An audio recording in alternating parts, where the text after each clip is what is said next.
Hello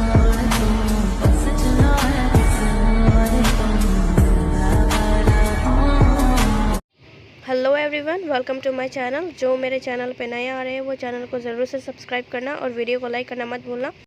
तो love is not easy के part 9 को शुरू करते हैं। पिछले पार्ट में हम लोगों ने देखा था कि वांगजी ने उस रेसलर की हालत ख़राब कर दी थी और वही उसकी जॉब भी पक्की हो गई थी, यानी विंग ने उसको जॉब पर रख लिया था। और फिर मिस्टर हान ने जब वांगजी को फ़ोन दिया तो उसने फ़ोन को इतना ज़्यादा यूज़ किया, यानी गेम खेलते खेलते उस फ़ोन को ही स्विच ऑफ कर डाला। पर वांगजी को लगा कि वो फ़ोन ख़राब हो गया था। जब वो सुबह सुबह इधर उधर भटक रहा था तब मिस्टर हान ने उसे देख लिया और उससे पूछा कि वो यहाँ पे क्या कर रहा है। तो अब आगे मिस्टर हान ने जब उससे ये क्वेश्चन पूछा तो वांगजी ने जवाब दिया कि वो मैं कल रात पूरी गेम खेल रहा था, तो ये फ़ोन अचानक बंद हो गया, तो ये ख़राब हो गया है। तो आप मुझे अब नया फ़ोन दिला सकते हैं क्या? मुझे ज़्यादा कुछ पता नहीं, इसीलिए बोल रहा हूँ मैं। तो मिस्टर हान ने बोला, पर मैंने तो तुम्हें कल ही फ़ोन दिया था, तो इतनी जल्दी फ़ोन कैसे ख़राब हो गया? मुझे दिखाओ ज़रा। तो वांगजी अपना फ़ोन मिस्टर हान को दे देता है और मिस्टर हान जब उस फ़ोन को चेक करते हैं तो वो अपने मन में सोचते हैं कि फ़ोन तो बिल्कुल ठीक है। फिर एक तरफ वो वांगजी की शक्ल को देखते हैं और दूसरी तरफ फ़ोन को। फिर मिस्टर हान कहता है, क्या तुम्हें पता नहीं कि इसको चार्ज में लगाना है? तो वांगजी ने कहा कि चार्ज, पर वो क्या होता है? तो मिस्टर हान कह रहे, क्या तुमको चार्ज नहीं पता क्या होता है? तो वांगजी ने सोचा कि अब मैं कैसे बताऊं कि मुझे किसी भी चीज़ के बारे में यहाँ पे सही से पता नहीं। पर वो इस चीज़ को दिखलाता नहीं। वो कहता है, हाँ हाँ पता है, पर चार्ज है कहाँ और इसे यूज़ कैसे करना है? तो मिस्टर हान ने सोचा शायद ये बच्चा मेंटल हॉस्पिटल से आया है, इसलिए इसको एक फ़ोन के बारे में नहीं पता। तो मिस्टर हान उसे बताता है कि ये फ़ोन ख़राब नहीं हुआ है, एक फ़ोन इतनी जल्दी ख़राब नहीं होता, इसे बस चार्ज करने की ज़रूरत है। पर मैं तुम्हें चार्जर दे रहा हूँ, तुम जाके इसको चार्ज कर लो। तो वांगजी कहता है, मैं चार्ज कैसे करूँगा, आप प्लीज़ मुझे बता दीजिए। तो मिस्टर हान कहते हैं, शायद मेरी सोच बिल्कुल ठीक है, ये बच्चा मेंटल हॉस्पिटल से ही आया है, पर क्या इसको विंग का बॉडीगार्ड हायर करके मैंने सही किया या गलत? मिस्टर हान फिर यही सोचते सोचते अपने कमरे में चले गए और वहाँ से वांगजी के फ़ोन के बॉक्स में से चार्जर को निकाला और वापस वांगजी के पास आए और उसको हाथ में फ़ोन और चार्जर दोनों देते हुए बोला कि मैं ये कल तुम्हें देना भूल गया था, इसलिए जाओ और इसे चार्ज कर लो। तो वांगजी ने ले तो लिया, पर वांगजी सोचने लगा कि इसको चार्ज कैसे करना है। तब वांगजी ने बिना कोई शर्म किए मिस्टर हान से बोला, पर इसको चार्ज कैसे करना है ये मुझे खुद नहीं पता, तो इसलिए मैंने आपको बोला। तो मिस्टर हान कहते हैं, इसका कुछ नहीं हो सकता, ऐसा उसने मन में ही सोचा था। तो वो वांगजी के कमरे में जाते हैं और वांगजी के फ़ोन को चार्ज में लगा देते हैं और वांगजी से कहते हैं कि ये फ़ोन जब 100% चार्ज हो जाए तो इसको चार्जर से निकाल देना। तो वांगजी कहता है, पर मुझे पता कैसे चलेगा कि ये 100% हो गया है? तो मिस्टर हान इस बार अपने सर को पकड़ लेते हैं और कहते हैं, लगता है मुझे इसको सब कुछ बताना पड़ेगा। और फिर मिस्टर हान वांगजी से पूछता है कि क्या तुम इंसानी दुनिया से हो या नहीं? तो वांगजी जो एक पल के लिए डर गया था, कहीं मिस्टर हान को कुछ पता तो नहीं लगा। पर मिस्टर हान ने तो ये यूं ही कहा था क्योंकि वांगजी इतनी सी छोटी चीज़ भी उससे पूछ रहा है, इसलिए वांगजी ने कहा, क्या आपको पता चल गया? तो मिस्टर हान ने बोला, मुझे क्या पता चला? तो वांगजी ने कहा कि वो मैं इंसानी दुनिया से। तो मिस्टर हान ने कहा, मुझे पता है तुम मेंटल हॉस्पिटल से आए हो ज़रूर, इसलिए ऐसी हरकतें कर रहे हो। तो वांगजी ने कहा, क्या मेंटल हॉस्पिटल? पर मैं तो अच्छा खासा हूँ, तो मेंटल हॉस्पिटल की क्या ज़रूरत है? मैं समझा नहीं आपकी बातें। तो मिस्टर हान ने बोला, कुछ नहीं, तुम रहने दो, तुमसे पूछकर मैं अपना दिमाग ख़राब कर रहा हूँ बस। ऐसा कहकर मिस्टर हान ने फिर उसे बता दिया कि यहाँ पर 100% शो होगा तब वांगजी को चार्जर से निकालना है, और जब वांगजी का फ़ोन दोबारा स्विच ऑफ हो जाए तो वो दोबारा इसी प्रोसेस को कर सकता है ताकि उसका फ़ोन स्विच ऑफ से ऑन हो जाए। तो वांगजी समझ जाता है। फिर वांगजी उन्हें ग्रीट करके कहता है, ठीक है, तो मैं सोने जा रहा हूँ, मुझे 9 बजे उठना है, तो मैं 9 बजे उठ जाऊँगा। तो मिस्टर हान उसे गुड मॉर्निंग विश करके चले जाते हैं वहाँ से, और वांगजी जो आराम से अपने बेड पर जाके सो गया था। फिर जब 9 बज जाते हैं तो मिस्टर हान फिर वांगजी के गेट को नॉक करते हैं, पर वांगजी जो आराम से टेढ़ा मेढ़ा होकर सो रहा था। 2-4 बार नॉक करने के बाद वांगजी की आंखें खुलती हैं। फिर वांगजी जो डोर को खोलता है तो सामने मिस्टर हान खड़े थे। मिस्टर हान उसको एक वियर्ड लुक से देख रहे थे क्योंकि वांगजी इतना अजीब सा बना पड़ा था, यानी वो सोया था, वो पूरा ही अपने आप को मैसी बना लिया। तो मिस्टर हान ने कहा, तुम्हें पता भी है कि टाइम क्या हो रहा है? तो वांगजी ने बोला, क्या हो रहा है टाइम? फिर मिस्टर हान उस पर चिल्ला कर बोले कि तुम कैसे बॉडीगार्ड हो, 9:15 बज गए और हमारे यंग मास्टर तुम्हारा कार में वेट कर रहे हैं, पर तुम्हें देखो अभी तक सोए पड़े हो, अपनी हालत देखो क्या बना रखा है तुमने। तो वांगजी जब टाइम देखता है तो 9:15 बज चुके थे। फिर वांगजी को याद आता है कि विंग बहुत ज़्यादा खड़ूस है, तो उसे तो जल्दी तैयार होकर जाना चाहिए। क्योंकि जब विंग ने वांग जी को अपनी जॉब पर रख लिया था तो उसने ये भी बता दिया था कि मैं टाइम की बहुत ज़्यादा रिस्पेक्ट करता हूँ, सो मुझे पसंद नहीं कि कोई 1 मिनट भी लेट करे। पर यहाँ तो वांग जी 15 मिनट ही लेट हो चुका था, इसलिए वो थोड़ा डर गया था कहीं वांग जी मतलब विंग उससे जॉब पर से निकाल ना दे। तो वांग जी जो 5 मिनट के अंदर ही अंदर तैयार हो जाता है अपनी मैजिक से, वो अपनी मैजिक के थ्रू ही फ्रेश भी हो जाता है और अपने जो कपड़े हैं वो वेयर कर लेता है।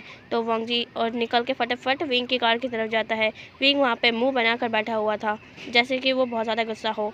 तो वांग जी जब कार का डोर ओपन करके बैठ जाता है उसमें, तो विंग उससे पूछता है, बहुत जल्दी आ गए वैसे तुम। ऐसा कहकर उसने अपना मुंह साइड में कर लिया। तो वांग जी कहता है, मुझे माफ़ कर देना, मैं ज़्यादा ही सो गया था शायद।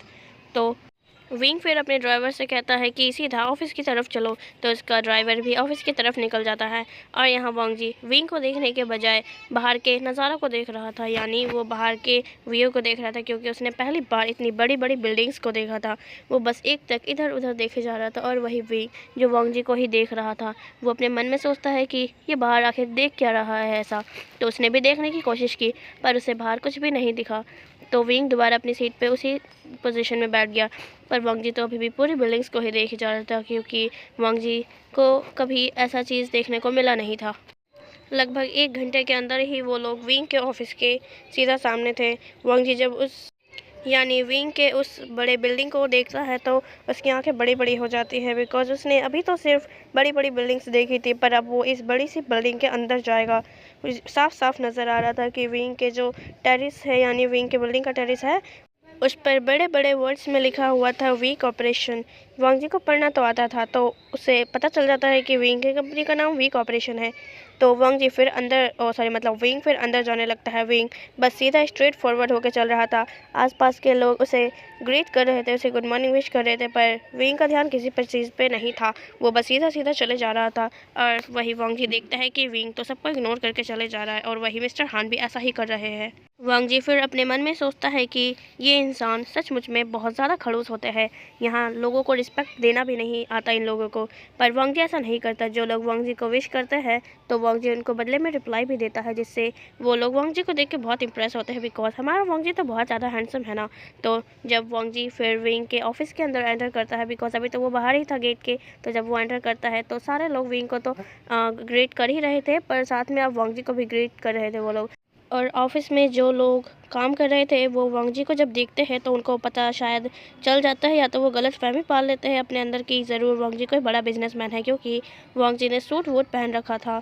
तभी सब लोग उसे बहुत बड़ा रिच पर्सन या बहुत बड़ा बिजनेसमैन समझ रहे थे, पर अब उनको कौन ही बताए वांग जी की असलियत। तो वांग जी भी उनको रिप्लाई देते देते बस सीधा सीधा विंग के पीछे पीछे चले जा रहा था।